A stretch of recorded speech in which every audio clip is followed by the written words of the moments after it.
the tools that we need for this project are quite simple.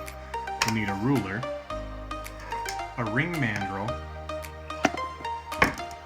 wire cutters,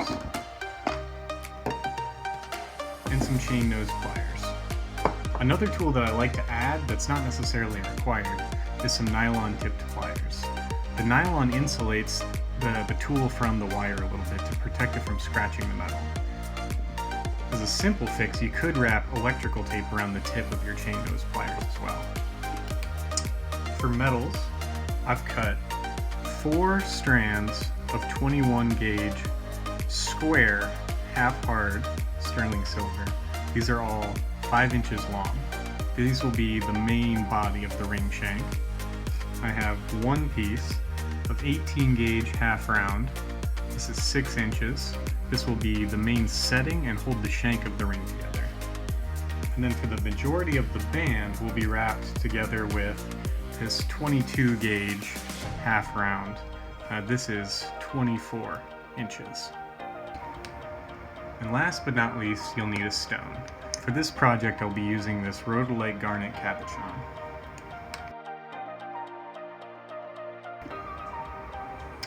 The first step is to find the center of your 22 gauge half round. I like to pinch the tips together, give a little bit of tension to find that halfway point. You can take that with your 4 strands of 21 gauge square and wrap that around each side. It doesn't really matter where along the length of the square at this point. I like to give it at least 1 complete rotation on each side, so we've got a little bit of room to work with it.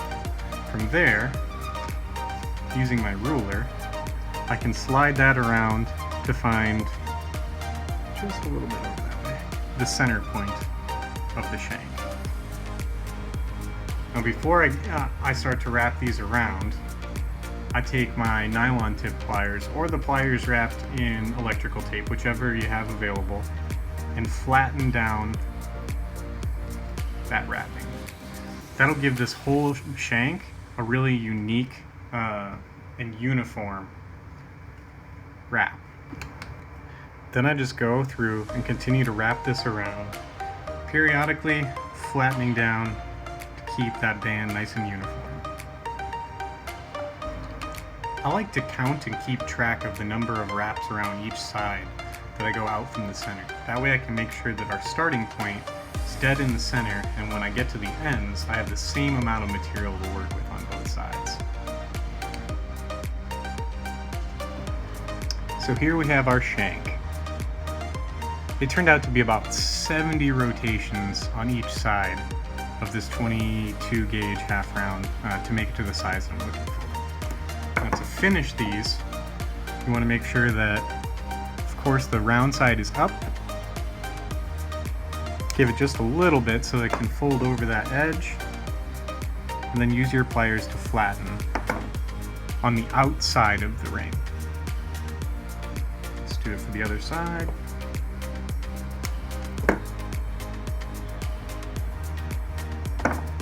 Perfect.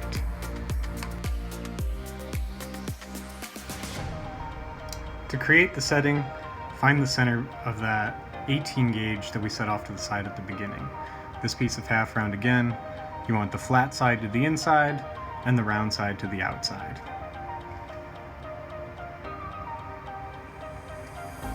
We want to line these two sides of the shank to pretty much be flat. Don't let them get on like all crossed over on top of each other. You want to keep them as flat as possible. Perfect. Don't worry about if it's to size at this point. You'll have plenty of time to adjust that in a moment.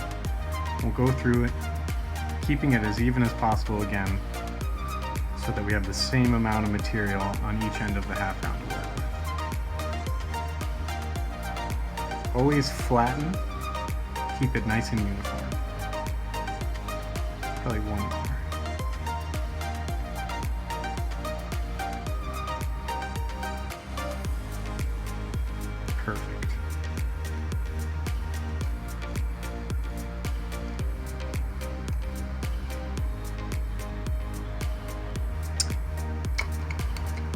So we've got both sides of the shank connected. You want to pull them together so that on the inside you can see the half rounds meeting.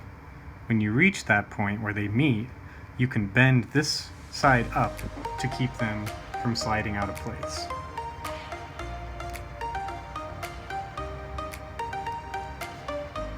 Same thing for the other side. Pull it together until the half rounds meet.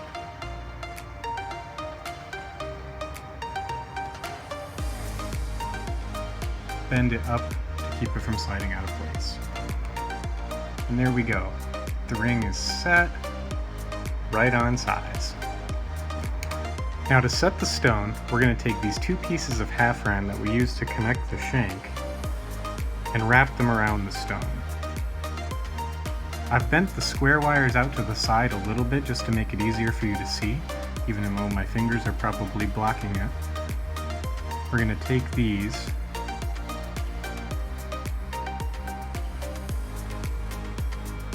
and create a little vortex almost around the edges of the stone. Nice and loose so you can see.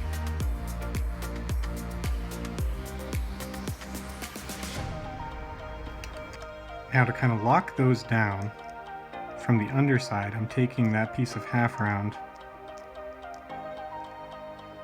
pulling it up to the other side. We can kind of play around with it and adjust it a little bit from there. And to lock in the setting, I'm just going to take my cutters the same way that we ended the piece of half round that wrapped together the shank.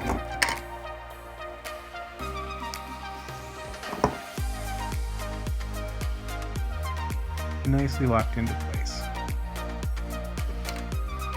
Now that we have both sides in and our stone is set, we get to be a little bit creative with what to do with these leftover wires.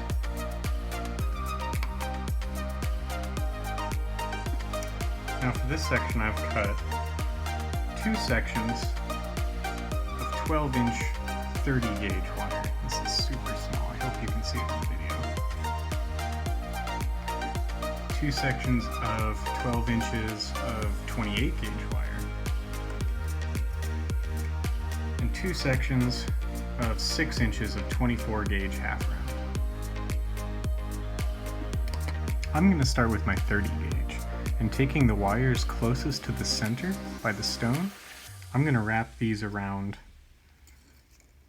both sides. I'm going to make sure that I get the end of this wire tucked in super flush so it doesn't create a little spine later on.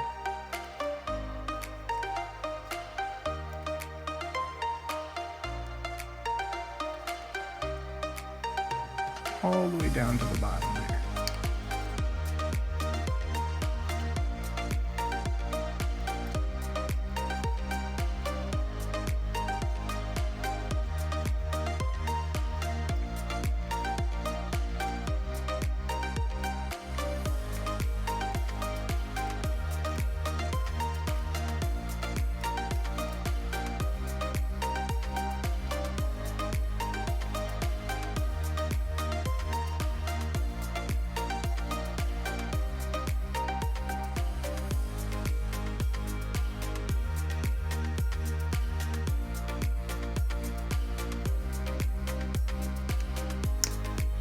So I've got both of my coils on that center.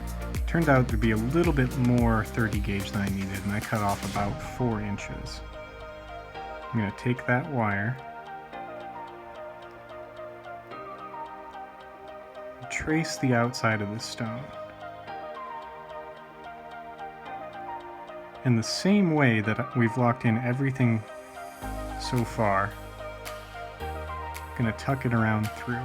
I like to make sure that these square wires have the flat edge facing inwards. There's no twists in it.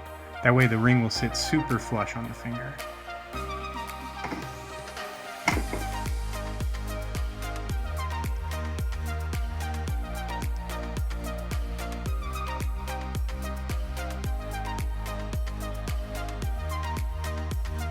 Take cutters,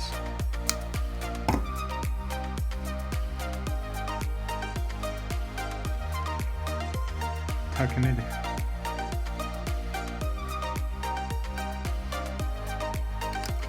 Now for the next part, I'm going to take the next closest square wires.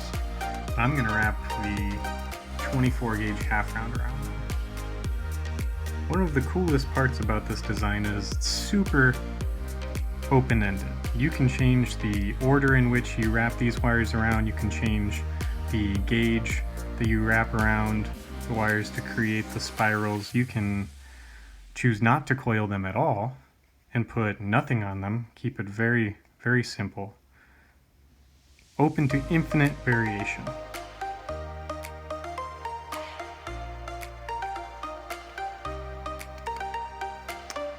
Now to finish off those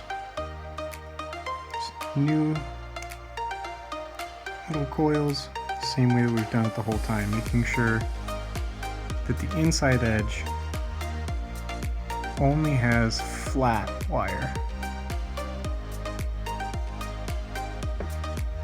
Go ahead and cut and tuck it on.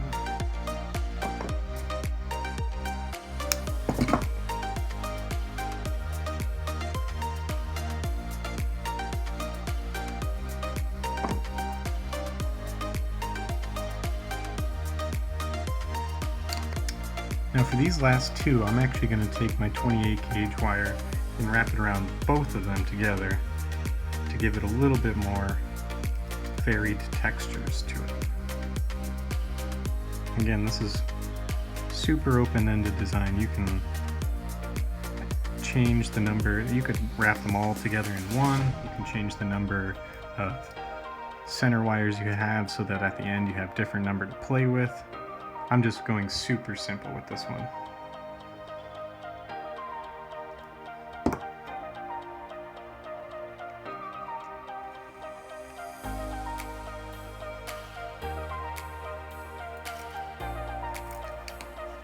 And it's the same way that we did with the shank. I'm periodically going through and flattening this with my nylon tips to make sure that it's nice and uniform.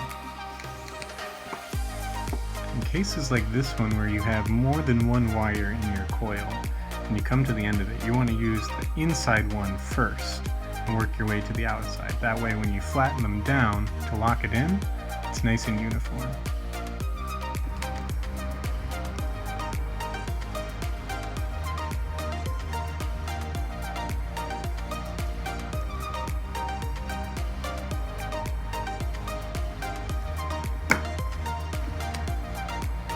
So here we go, the finished ring, ready to be polished or right on the finger. If you have any questions or feedback, leave me a comment and I'll get back to you as soon as possible. If you liked this video or found it helpful, subscribe to my channel for more content similar in the future.